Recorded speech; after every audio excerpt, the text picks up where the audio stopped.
Question 44. Which statement is true regarding S corporations? A, S corporations may issue common stock and preferred stock. B, S corporations are limited to a maximum of 100 shareholders. C, non-resident aliens can be stockholders in an S corporation. Or D, a disadvantage of S corporations is that they are double taxed. B. B. The answer is, and I'm learning myself. I guess I have to go way back into the cobwebs of Professor B's mind and the archives of what the book says and stuff. But S corporation, they are limited to a maximum of 100 shareholders. That is a true statement. Also, a false statement is answer D. A disadvantage of S corporation is that they are double taxed. I just want to let you know, I'm not sure, obviously you never know what the questions are, but the main advantage of S corporation is that they are singly taxed. And most people create S corporation to avoid double taxation because your net profit or loss spills directly over to the individual shareholder's personal tax return. So that's the primary reason why S corporations are created. That wasn't a question, but I just wanted to make sure that point was emphasized. 45. Pre-closing instructions should verify A, there are no encroachments. B, the property has no encumbrance. C, repairs and maintenance work required by the contract have been completed. Or D, the property conforms to local zoning. C. C. The answer is C. And you sold a lot of profit. You've been in this business a while, Marlene. You're going to be a great broker. The answer is C. You're doing that pre-closing instruction to make sure whatever's in that contract was done and performed prior to going to closing, right? The other encroachment, survey deals with that.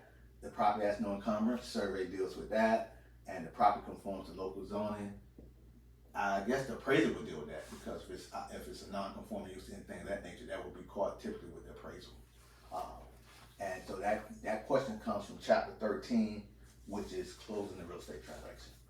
46, if an investor wanted to be assured that operating costs would not get too far out of line in an office building, the investor should A, use expense stops in lease agreement. B, require right of first refusal in the lease agreement. C, offer more rent concessions. Or D, require right of first offer in the lease agreement. A. Basically, this is chapter 15. We're still with investment real estate. A lot of students struggle with this chapter.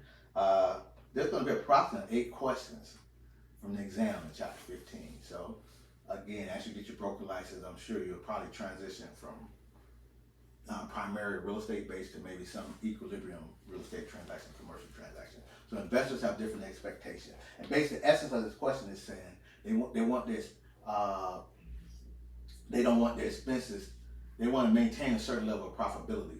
And with expense stops, the broker is going to place a maximum of what they will cover for the operating expenses for a given building, and the rest of that burden will be transferred over to the tenant, to the tenant or tenants. So it's a multi-tenant property. 47. A sales associate receives an earnest money deposit on Thursday morning and turns it over to the broker Friday afternoon. Assuming no legal holidays are involved, the broker has until when to place the earnest money in escrow?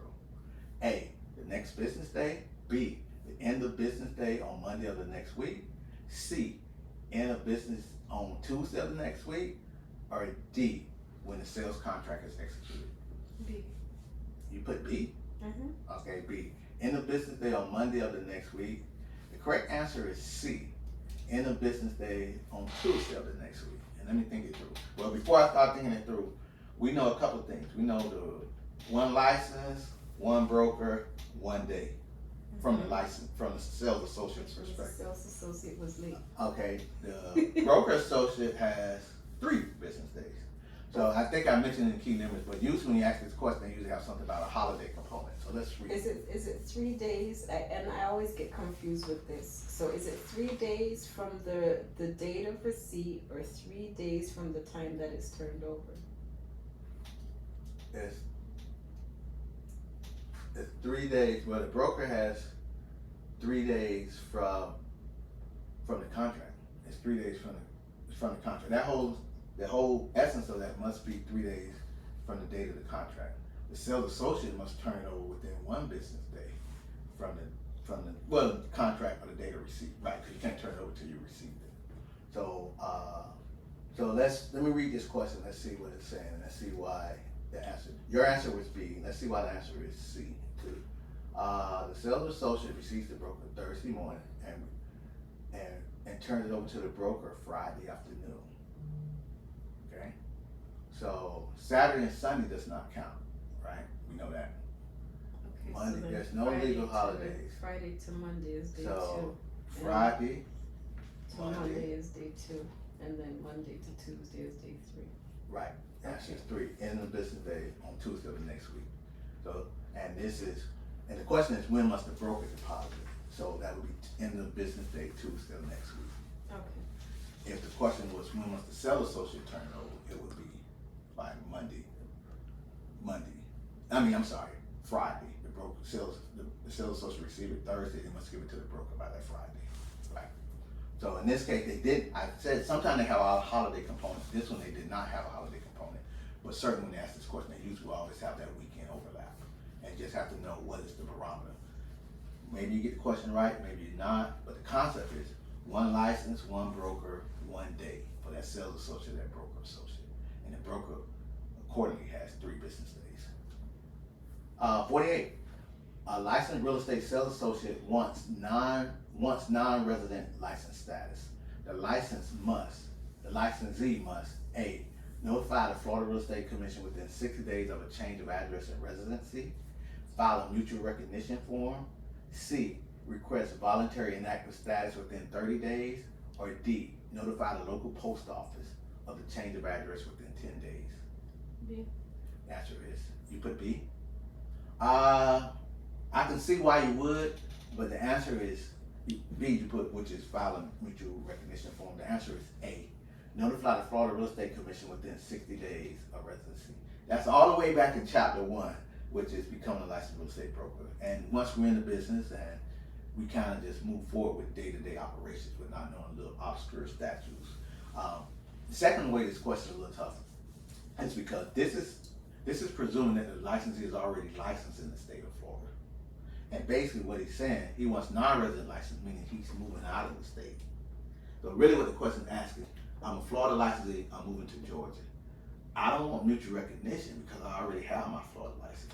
I just have to let the FL Commission know within 60 days of my change of address outside the state to classify me as a non-resident licensee. The opposite is mutual recognition if that licensee was in Georgia and wants to become licensed in Florida. That's how they get mutual recognition, which we talked about with the 40 question exam, only on the state law, Okay. which they must pass with a 75 or better. And there's a third caveat, I'm adding this for a bonus, and this was a real life situation where I had a licensee. This was a licensee who was licensed in Georgia. They wanted mutual recognition, but they moved to Florida, and they have been in Florida for 4 months. So even though they were a Georgia licensee, they weren't considered a Georgia resident anymore because Florida residency is equated to if this is your permanent address and you've been here 4 months, you're now considered a Florida resident.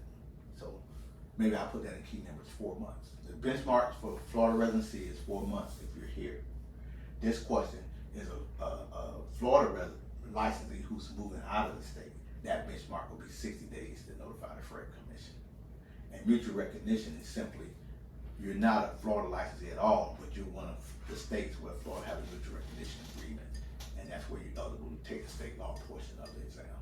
So I added more to what the question asked, but that's a great concept of how the delineation of what the given statute says for those respective situations.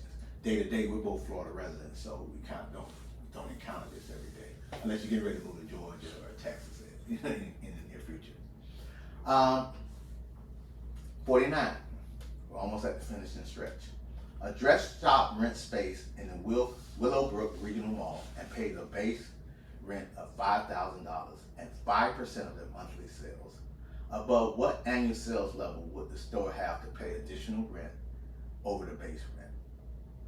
A, $72,000, B, $76,320, C, $1,200,000, or D, $1,245,435. C. C. Well, you're a wizard at math. answer is C, 1,200,000. Would you be able to explain to me, how you got your calculations? I don't remember. Okay, so what we'll do, It's we're gonna take a 5,000. pause, and I'm gonna go to the board, and, I'm gonna go to the board, and then you can just tell me your numbers, and maybe we'll back into it, and we'll be able to visually Oh, I remember. let the students see. So we'll do that.